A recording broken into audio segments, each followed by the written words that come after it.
mengikuti Rasulullah sallallahu alaihi wasallam, mengikuti sunnah-sunnah Rasulullah sallallahu alaihi wasallam dan berjalan di atas jalan yang lurus dan mengikuti petunjuk Nabi alaihi salatu wasallam adalah sebab yang paling agung di mana lapangnya dada kita. Bahkan Nabi kita alaihi salatu wasallam mengatakan, wa khairul huda huda Muhammadin sallallahu alaihi wasallam. Sebaik-baik petunjuk adalah petunjuk Rasulullah sallallahu alaihi wasallam. Tidak ada petunjuk yang lain. Akankah kita mencari petunjuk selain dari petunjuk Rasulullah sallallahu alaihi wasallam? Akankah kita menyibukkan diri kita dengan perkara-perkara yang bukan dianjurkan oleh Rasulullah sallallahu alaihi wasallam? Bahkan Syekh Abdul Razak mengatakan ini merupakan kunci poros daripada lapangnya dada kita. Karena kita mengikuti orang yang paling lapang dadanya itu Rasulullah sallallahu alaihi wasallam. Orang yang paling baik akhlaknya dan orang yang paling indah perjalanannya dan orang yang paling bersih dalam jiwa dan rahasianya. Ikhwani kaum muslimin, inilah Rasulullah sallallahu alaihi wasallam. Jika kita mempelajari kehidupannya dan kita mempelajari sirah Rasulullah SAW dan kita mengikuti sunnah-sunnah Rasulullah, maka kita akan bisa menjadi orang yang paling lapang dada, orang yang akan baik akhlaknya, akan indah perjalanan kehidupannya. Bukankah Allah Subhanahu wa taala telah katakan, "Alam nashrah laka sadrak." Telah kami lapangkan dadamu. Telah kami berikan kepadamu dada yang lapang, wahai Muhammad.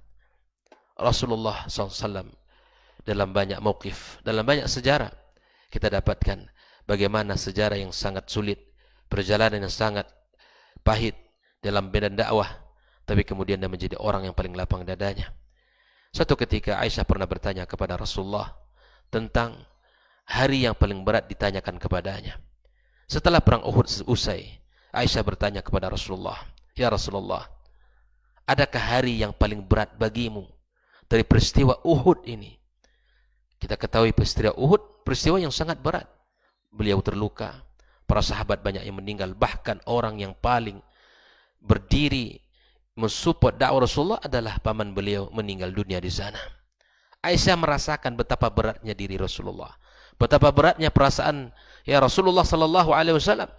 Tapi kemudian Aisyah melontarkan perkataan, adakah hari yang paling berat yang engkau lewati dalam sejarah daripada hari Uhud ini? Maka beliau mengatakan, "Na'am, ada hari yang paling berat aku rasakan, yaitu hari di mana Rasulullah SAW mendatangi kaum Taif, mendakwahkan risalah yang mulia ini, berharap dakwah yang dia bawa mendapatkan sambutan yang luar biasa.